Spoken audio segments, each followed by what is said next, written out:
Ni wazee wa hizi kazi, ndicho alichokithibitisha wekundu wa Msimbazi Simba katika mechi yao ya ugenini ya kwanza raundi ya pili kuania kufuzu hatua ya makundi ligi ya mabingwa barani Afrika dhidi ya Nsingizini Hotspur kule nchini Eswatini baada ya ushindi wa mabao 3-0, lakini pia ikiupiga mwingi katika muda mwingi wa mchezo. Wekundu wa Msimbazi Simba leo hii walipata mabao hayo kupitia beki wao wakati Wilson Nangu aliyefunga vyema kwa mpira wa kona, lakini Kibu Denis Prosper alikuja kuingia katika kipindi cha pili alifunga mabao mawili mazuri sana na kuifanya Simba iondoke na ushindi huo muhimu wa mabao 3-0 ambao sasa unaifanya timu hiyo inayoongozwa na meneja Dimitar Pantev na msaidizi wake Suleiman Matola kuwa imetanguliza mguu katika hatua ya makundi ligi ya mabingwa barani Afrika, kwa sababu inafahamika mshindi wa jumla katika mechi zote mbili kati ya Simba dhidi ya Nsingizini Hotspur ndiye atakayekwenda katika hatua ya makundi ligi ya mabingwa barani Afrika kwa msimu 2025-2026.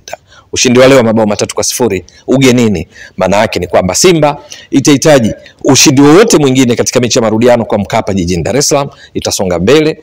Sare yoyote inatosha kusonga mbele, lakini kama kufungwa basi isifungwe mabao zaidi ya mawili. Ikifungwa 2-2 itasonga mbele, ikifungwa 1-2 itasonga mbele, ikifungwa 2-1 itasonga mbele, kwa sababu tu matukio ya jumla yatafanya wao waendelee kuwa mbele kutokana na ushindi wa leo wa mabao 3-0.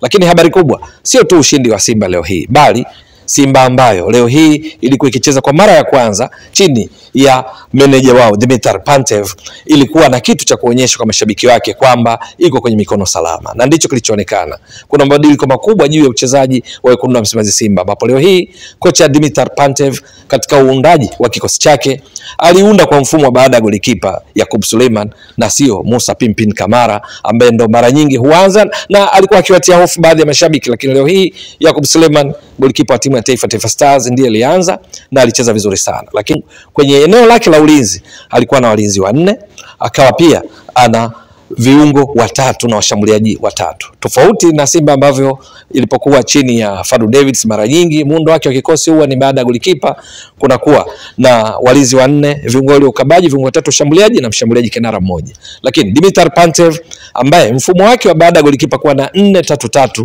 alikuwa akifanya hivyo pia katika klabu ya Gaborone United alikokuwa kabla ya kutwaliwa na Simba, ndicho alichokifanya leo hii. Lakini cha kuwashangaza wa mashabiki wengi na wafuatiliaji wa mpira wa miguu ni kwamba kwenye kikosi chake leo hii kilichoanza alianza na kiungo mmoja tu wa kiasili katika kuzuia ambaye alikuwa ni Nabi Kamara. Wengine wote kwenye viungo wale 3 wakati yeye mmoja ndiye aliyekuwa na sifa ya kuzuia, huku wengine 2 wakiwa na asili ya kushambulia kama ilivyo kwa washambuliaji 3 akiwa ameanza na mshambuliaji Selemani Mwalimu. Lakini alioanza nao wengine walikuwa ni pamoja na Joshua Budo Mutale, alianza Jasha Ahua, miongoni mwa wale waliokuwa wakisukuma mashambulizi.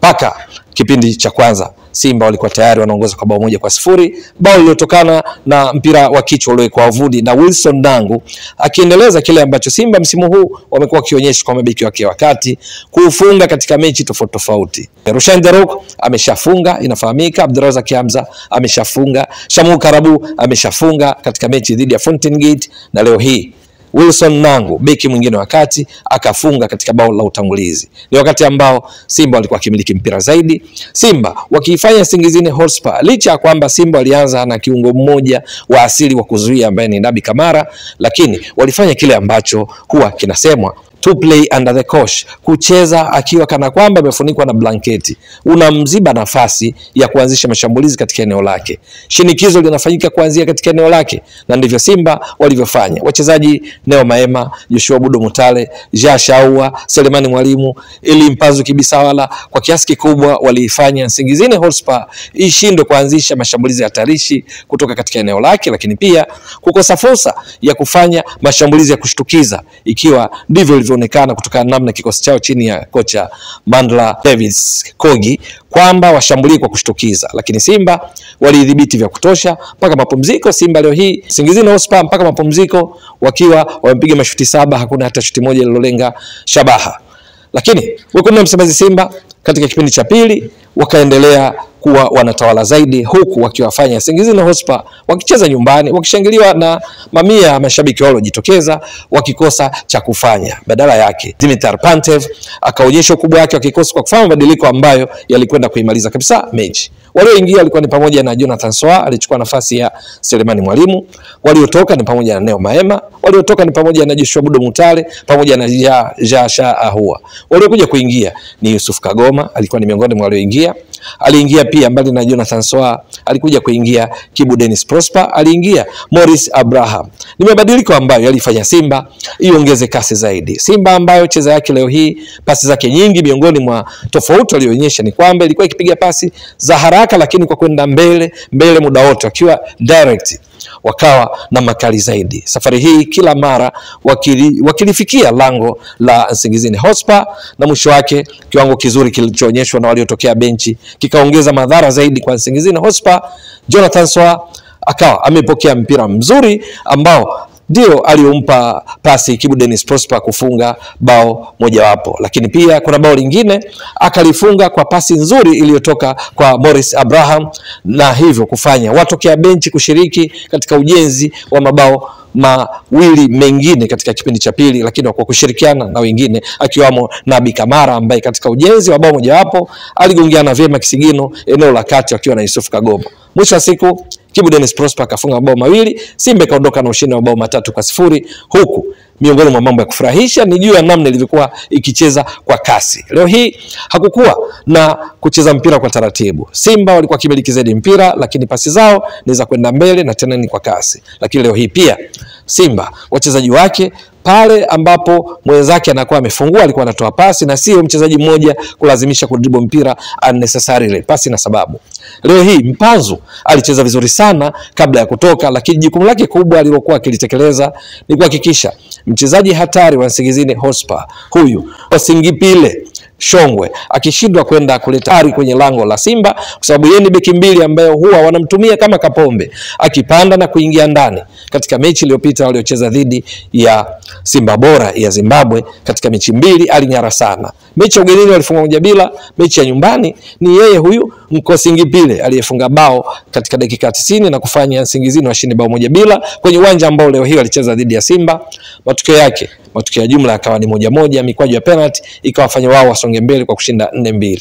Lakini leo hii mchezaji huyu hakuwa na madhara yoyote kwa sababu tu ya kile kilichoonyeshwa na Eli Mpanzu Kibisawala katika jukumu la kuhakikisha hatari kutoka kwa Nsingizini kupitia kwa beki wao huyu mgongoni nambari 24, mchezaji wa timu ya taifa ya Eswatini, ikikosekana kwa sababu ya kile alichokionyesha kabla ya kuja kutolewa. Lakini vile vile leo hii Simba mambo mazuri kwao ni pamoja na namna walivyokuwa wakicheza kwa ushirikiano katika muda wote wa mchezo. Nidhamu ikiwa ya hali ya juu, pale waliposhambuliwa walikuwa wakirudi kwa kasi kuhakikisha wanakuwa salama chini ya usimamizi wa beki Rushain De Rock. Alikuwa akishirikiana vyema na Wilson Nangu ambaye muda mwingi alikuwa akienda upande wa kushoto kucheza mipira pindi pale beki wao Anthony Mligo anapokuwa ametangulia kwa mbele. Bao moja hapa alofunga Kibu Dennis Prosper ambalo kwake Kibu lilikuwa la pili, liliashiria namna ambavyo Simba leo hii walionekana kuwa wakubwa zaidi, na mbinu za huyu meneja Dimitar Pantev ambaye ndiye mwalimu zimeanza kukliki vyema ndani ya Simba. Ni kwamba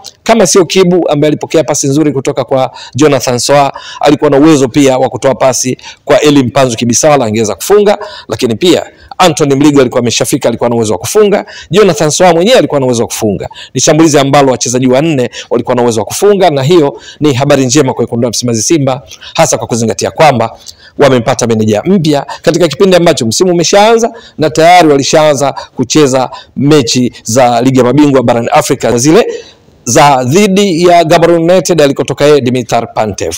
Wote performance leo hii timu kwa ujumla. Sasa nini watachokifanya Simba katika mechi ya marudiano kwa Mkapa jijini Dar es Salaam? Ni dhahiri kwamba kazi imekuwa nyepesi kwao, ni juu ya kumalizia tu. Jambo muhimu kwao ni kuacha kuchukulia kwamba mechi imeshaisha. Wao ni wazoefu, wanafahamu vizuri. Ni dhahiri kwamba katika mechi ya marudiano watachukulia kana kwamba mechi ya leo hii waliocheza ni nusu kipindi. Mechi ijayo waendeleze jitihada kwa kuchukulia kama ni mechi mpya, ili mwisho wa siku wapate matokeo ya jumla ya ushindi na kwenda hatua ya makundi, kuwapa raha wana Msimbazi, kuwapa furaha wa Tanzania, wao wakiwa ni wakilishi mojawapo wa nchi katika michuano ya ligi ya mabingwa barani Afrika. Kongole kwa Simba kwa kiwango bora alichokionyesha leo hii, ni kusubiri katika mechi ya marudiano. Nini kitakachotokea?